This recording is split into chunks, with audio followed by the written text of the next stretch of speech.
Oh my, ladies and gentlemen, today we have a classic TFL car mashup review. I've got the brand new Audi Allroad, and Nathan, you've brought the Infiniti QX60, right? Yeah, folks, it's no longer known as the JX, it's now known as the QX60. I have no idea why. All right, the issue though, Nathan, is we've reviewed both of these cars. Yep. So what are we gonna do with them? Well, we got fresh powder on the ground here, so I figured we'd do a snowy off-road special.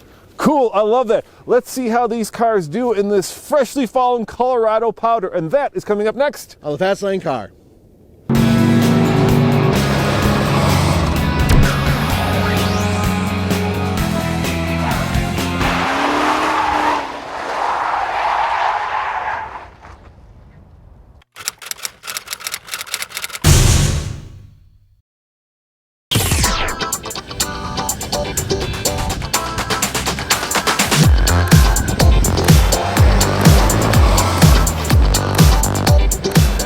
Now check this out, it has a snow mode, so I can just flick it over here.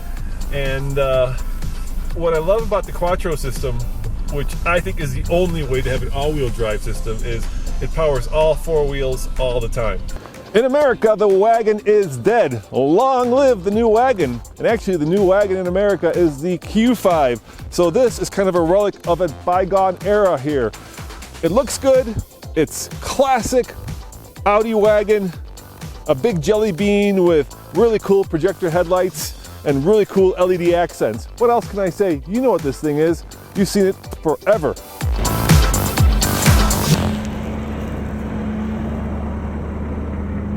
Yeah, none of this nonsense when it's slipping that it's going to remove the power from that wheel and then stop the car from moving forward. It's always trying to push the vehicle forward. Yeah, I'm not a big fan of a system like the halodeck system, where it's a front wheel drive car, and they do that because obviously they want better fuel economy, right? Right. And then when the front wheels start to spin, within a fraction of a second, you know, there's a viscous coupling that sends power to all four wheels, but it never works out that way, right? It seems like it's always longer than just a fraction of a second.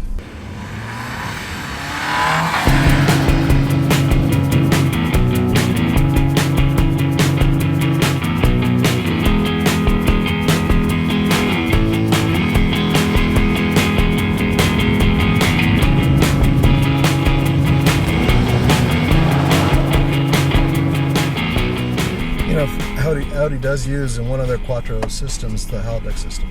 Yes, I know. Okay, just wanted to know if you knew that. I know, but the Quattro system for the most part is powering all four wheels all the time. Yeah. And that's the way it should be. Yeah, I agree. I do not like cars that decide, you know what, you're not going to go forward any further. That drives me crazy. I want all four wheels spinning if possible, if necessary. Yeah, and today's modern traction control systems and stability control systems are really good at appropriating power so that the car is basically going the way you're pointing the steering wheel. Yeah. But the downside to that is when you get into snow or dirt and you need that power, it'll also cut power. Oh, and it can, in some cases, it can cut all the power. Yeah, so you're flooring it and either the wheel's not spinning or nothing's happening. Exactly.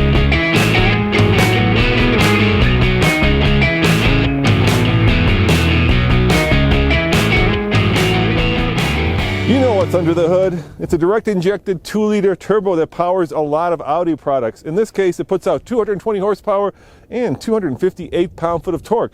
It is mated to an 8-speed automatic transmission without paddle shifters for some reason. And of course, it powers all four wheels via Audi's Quattro system. Now, this Allroader, unlike the previous generation, does not have air suspension. So let's see how it does when we take it off-road, keeping in mind that we only have about 7 inches of ground clearance. Exactly. You know what else? Gotta say one thing about this car. I know that you're saying it's the end of an era, and you're right, but it's a real shame because I like Avants, I like Estates, I like wagons. I do. I think this is a really good looking car, especially in white. Not many people can pull off white, but Audi can pull off white, and this car with the black trim and the white, it just looks fabulous. It looks absolutely stunning. And you know, the reason I know it's the end of an era is because there is an A6 Allroad that you can buy in Germany that has air suspension that we don't get. The interior is classic Audi, stylish, smart, elegant, but a little tight. European size, if you know what I mean, not fit for our big American asses. However, it is somewhat expensive at $48,000. This is not a cheap Quattro.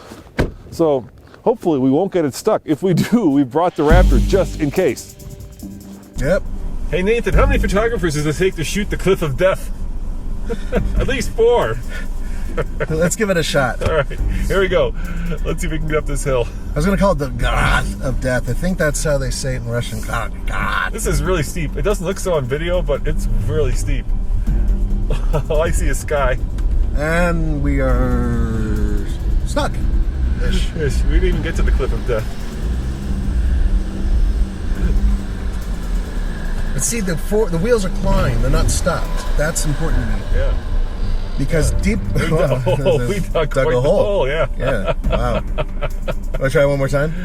All right, one more time. No, we don't want speed. With a little bit of momentum. Here we go. A little tiny bit of momentum. A little bit of momentum. I don't want to get us high center because we will get high centered on this. Here we go. Oh, hey, we got it. Look at that. A little tiny bit of momentum makes all the difference. Yep, there's... Okay. There we go. We're getting high centered. Yeah, that's the high center point. Cool. All right, well, we have yet to find a car that will go over this without getting stuck. It's just a question of, ground clearance. And I think the only vehicle that's built today that can do this is the short wheelbase Jeep Wrangler. I'm serious. There's nothing else that can make it. I'm a little torn in terms of overall design, and I'll tell you why. The QX60 is really good looking. Now, it is based on the Nissan Pathfinder, and for the most part, it's sleek, it's relatively elegant. I like the grille. I mean, this is a really nice thing here. But at the same time, I've noticed that almost everybody who drives this is a woman.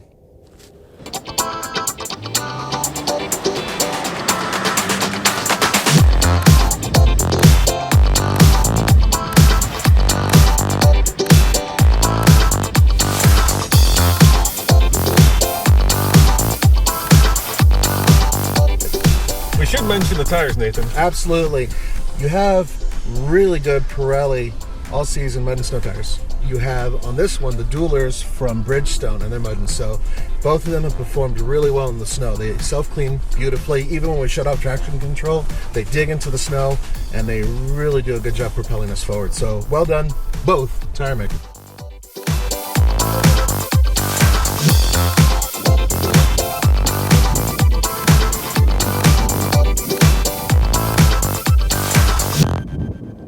I did a little bit of, shall we say, creative driving in the Audi just to get some of the snow flying, and I turned off the traction control, but I could not disable it completely.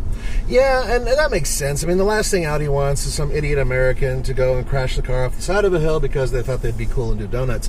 Not that I'm saying that's what you did. Almost. But it still did release enough to where you were getting all 4 tires really moving and clawing for traction. 265 horsepower, 248 pound-feet of torque, but most importantly right now, it's warm. It's actually a lot of plastic in here. Here's the interesting part. Infiniti now has a hybrid available for this vehicle. So it would be a 4-cylinder hooked up to a hybrid system and blah, blah, blah. But in this particular case, the power is actually really good. Even though it's hooked up to a continuously variable transmission, it's one of their newer ones, and as such, it really feels like a regular automatic transmission. With snow, there is something different because there's a snow setting, and what happens is it actually feeds the power slowly to the wheels, allowing you to not slip. Now, because I am who I am, you disconnect that by simply hitting traction control for a few seconds, and then you can do massive donuts, which are awesome.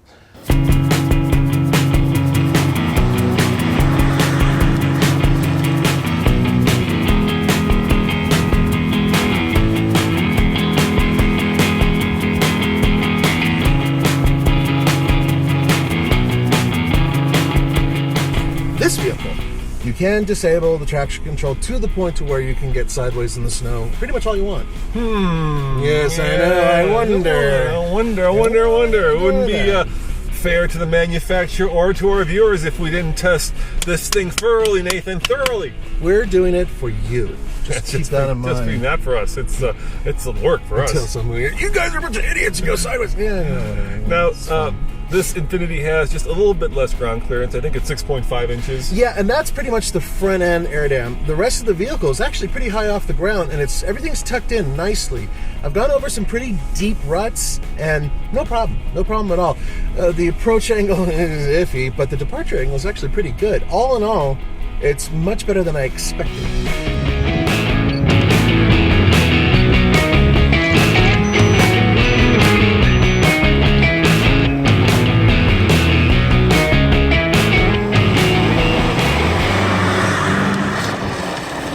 You know what, though? I'll tell you one way the Audi is certainly better in the snow. This is a big 7-passenger crossover, and it's a mashup. We know they don't compete. Yeah. But this feels a lot heavier. It feels a lot bigger. It feels a lot more kind of weighty in the snow, if you know what I'm saying. Oh, it's a larger vehicle in every dimension. But you know what's really cool?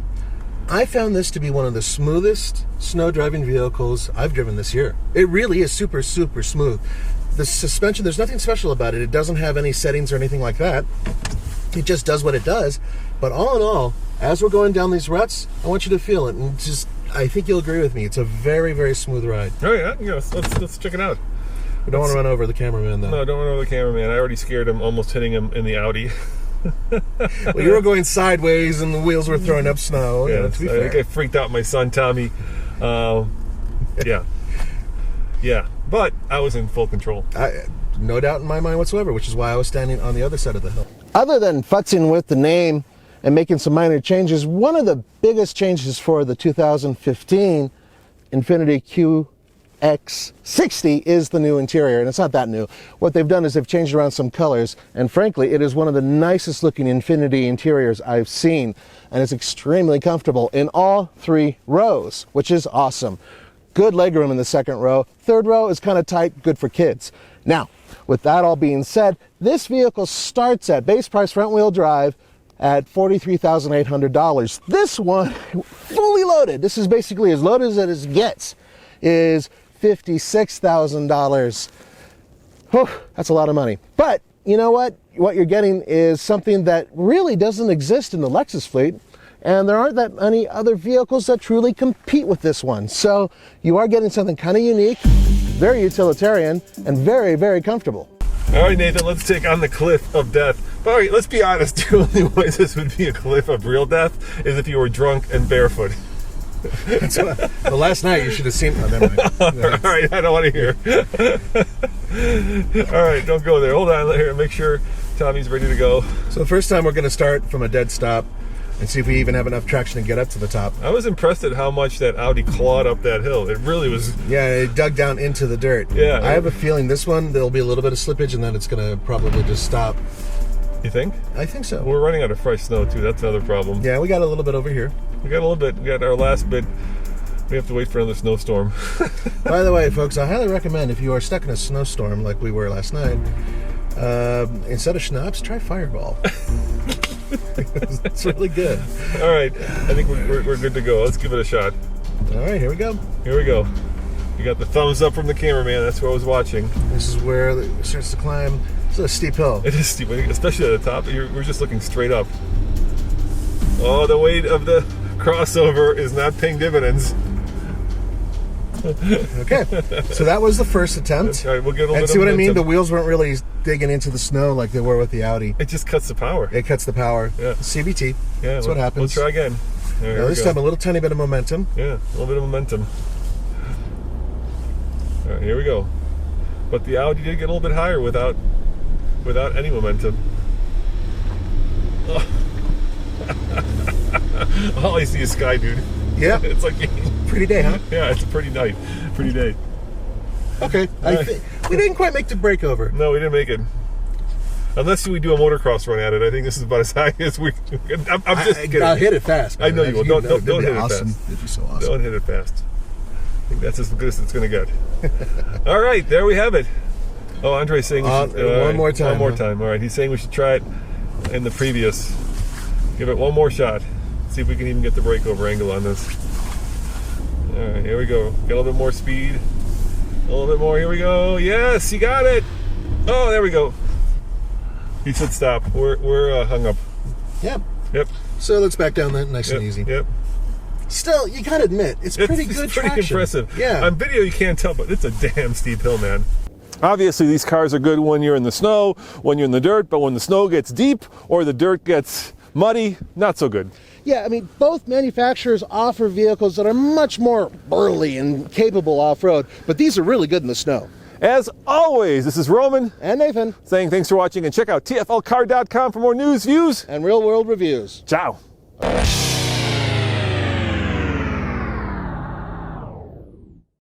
So we've got two vehicles that certainly have a lot of great ski vehicle potential, right? These guys are great if you want to go to your hunting lodge, to your ski lodge.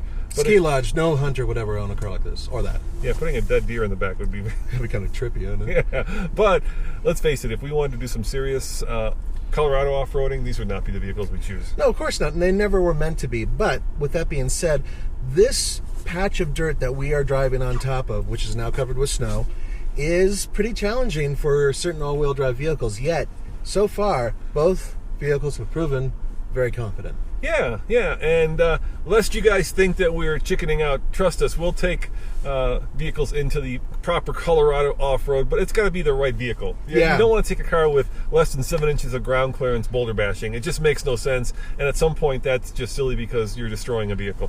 All right, we have yet to have a car that can go up the TFL Cliff of Death, but I'm betting our long-term Raptor can do it. Check it out, I'm gonna do it right now, just for the heck of it.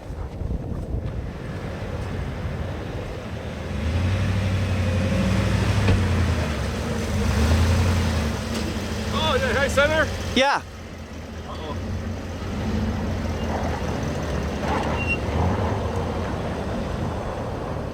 Yeah, there's snow on the skid plate. The center skid plate.